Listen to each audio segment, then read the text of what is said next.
So this is a it's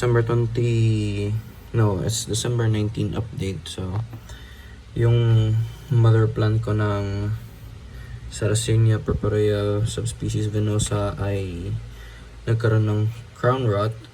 So ito yung portion na may parte ng mother plant.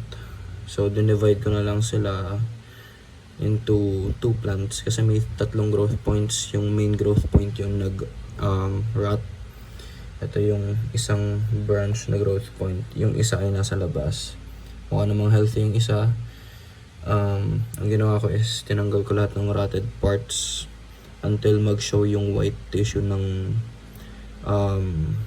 rhizome. Tapos dito ko muna sila ilalagay sa loob.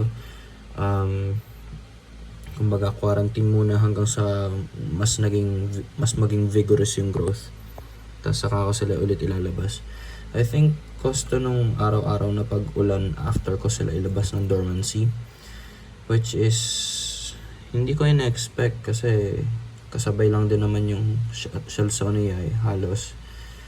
Hindi, as in sabay lang ng Shelsonia. Yung Shelsonia na dormant after ko ilabas, mukhang goods naman.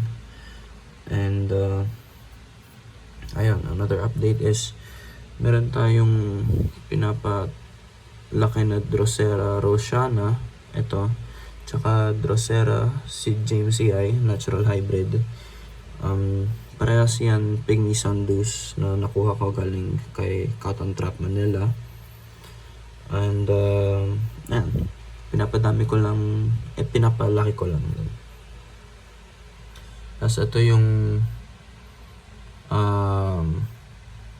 Sarracenia flava atropurpurea seedling na nakuha ko kay My Trap, tsaka itong Citacina. So far maganda naman ang mga tubo.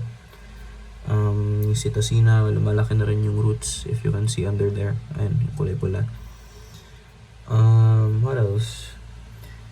Chinop down ko na lang yung bulaklak ng Drosera binata since napangit lahat ng tubo. Nilagay ko na lang siya dito. Ayun. So unfortunately no flowers this year, maybe next year. Yan lang naman lahat ng updates so far.